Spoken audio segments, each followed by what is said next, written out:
So a couple of months ago, I texted my mother and I asked, hey, do you have any just like generic button down shirt patterns that you can send me so that I don't have to go out and buy one?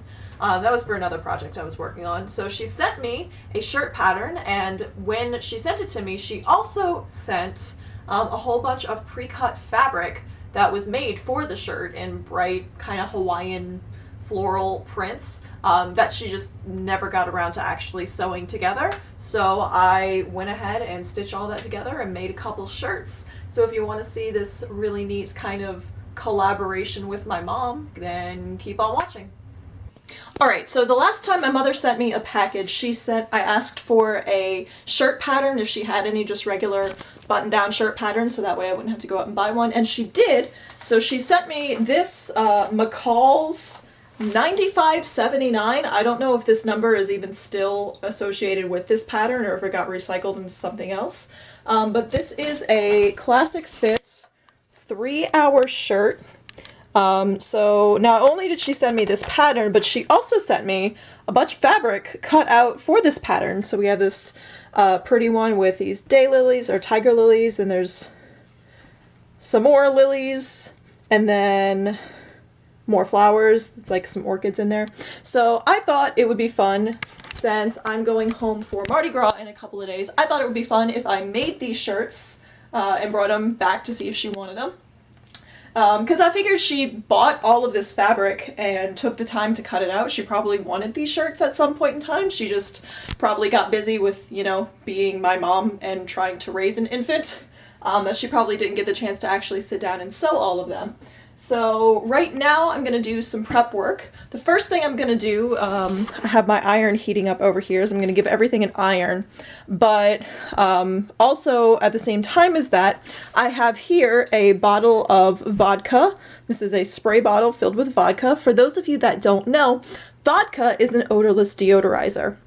So these scraps of fabric and pattern pieces have been sitting around in our junk room for probably 25 years, 24, 25 years. So they're in good condition. They don't look like anything got to them to try to eat them or anything, but they do kind of smell musty because they've been sitting in a plastic bag for 20 years. So I'm just going to give them a nice quick spray down with this vodka. And that's a trick you can use for pretty much anything. If you have a piece of fabric or a costume or really any article of clothing that for whatever reason you either don't have time to wash or it's really aggravating to wash, like you actually have to hand wash it, or you just need something really quick, a bottle of vodka or soaking it in vodka is really good at getting out old smells.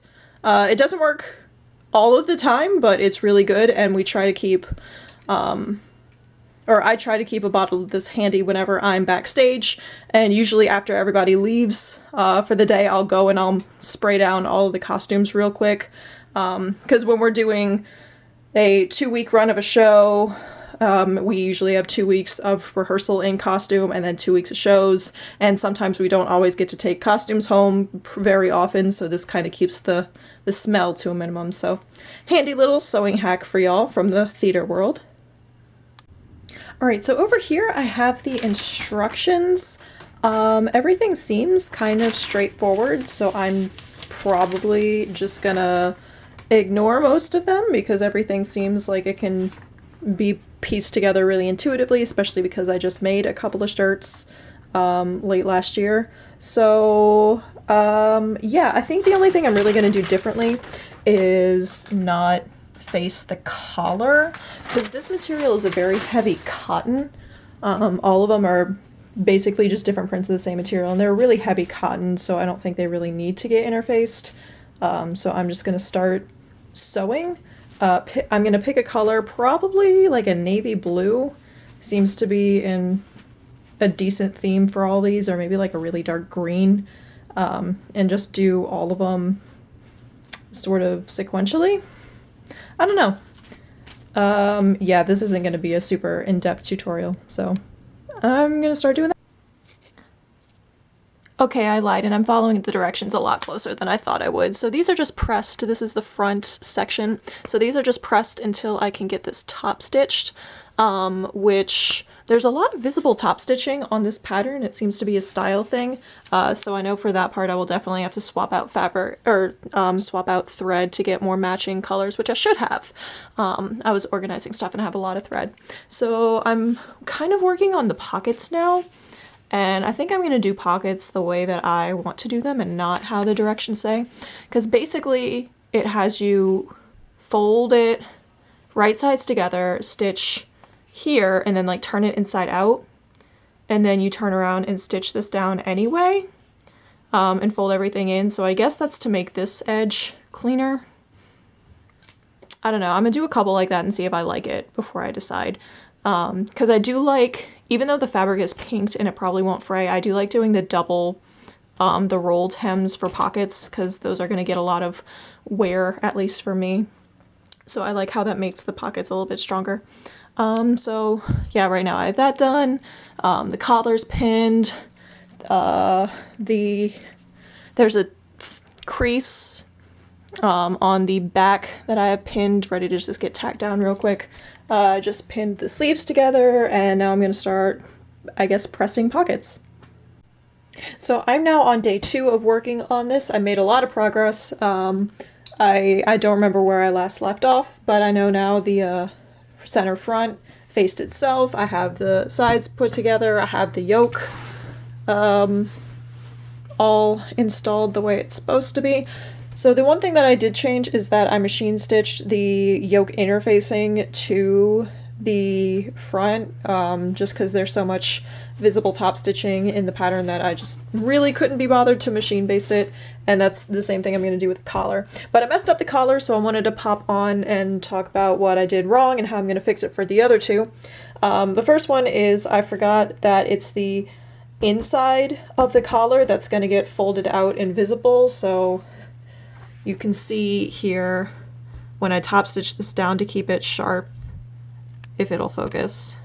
But when I top stitch this down, you can see a little bit of the other side, but that way from theoretically the right side, there it is.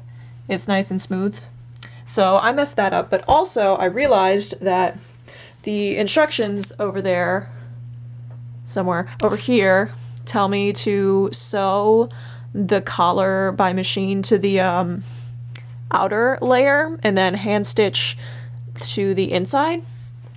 But I realized that if I machine stitch it to the inside and then turn around and machine stitch it, well, I guess that wouldn't work. Never mind, I'm an idiot. So the reason that the other way I talked about wouldn't work is because the second side of the collar that I would sew down would have this little flap to it, because I'm doing it by machine and not by hand, so I'm not going in the actual fold and stitching it down, which is why that won't work. As opposed to the first line, you can see the second line of stitching, which when the collar is flipped over, it's not going to be that visible. It's nice and flat and secure right there. So that's why the other way I was talking about won't work. So now that I'm sitting at my desk, I just realized I don't think I talked about this little thing that I did.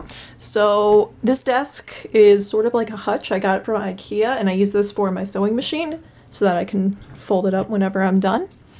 But it's kind of dark in here because there's no opening up top. So what I did was I took some magnets and I super glued them to the top. And then I went to Home Depot and I found this little light that has magnets on it. And this way I can move this light around. It's really bright. And I can move it around based on where I need it. So yeah, just wanted to show you that quick little, I guess, IKEA hack real quick. Alright, so I have the first shirt done, nice and hemmed and stitched and ready to go. So now I'm going to do buttons. So last time I was home, I went to my favorite little flea market and they had a bunch of vintage buttons. So I'm going to be using these buttons. They're kind of a nice, pretty pearlescent green. I'm going to be using these for them. I'm going to be using these for the bright blue one, this one with the Birds of Paradise. And today I went out and I got these. They're kind of a baby pearlescent blue. and I got these for this one.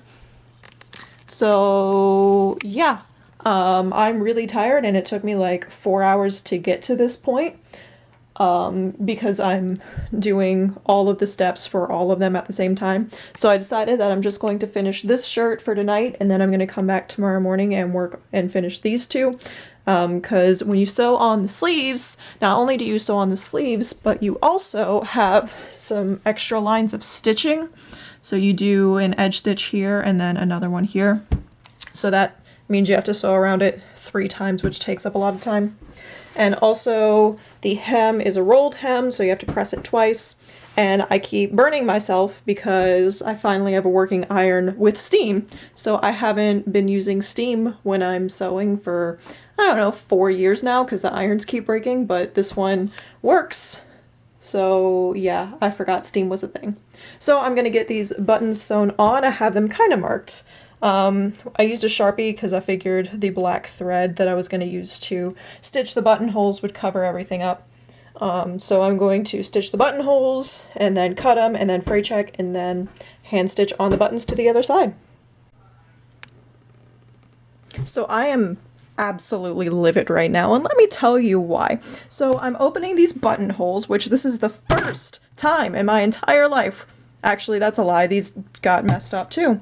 So I finally sew all of the buttonholes. They're where they need to be. They're the size they need to be. So I do the thing that you're supposed to do, and I stick a pin in right here. You know, I stick it through the fabric so that when I take my seam ripper to open the buttonhole, it stops it right there. All right, it stops it so that it doesn't go all the way up. Well, for some unknown reason, this pin decided that it just wanted to phase out of existence for a second and made me slice this section all the way up, about 1 inch inward. So you can see where I tried to fix it and I tried to make it not noticeable, but that didn't work because the fabric kept fraying around the stitching. So now I just have this giant dart right here, right in the middle, and it's not like it's up here where the collar's gonna hide it, and it's not like it's right here where I can tuck it in pants. No, it's in the middle. It is the middle button.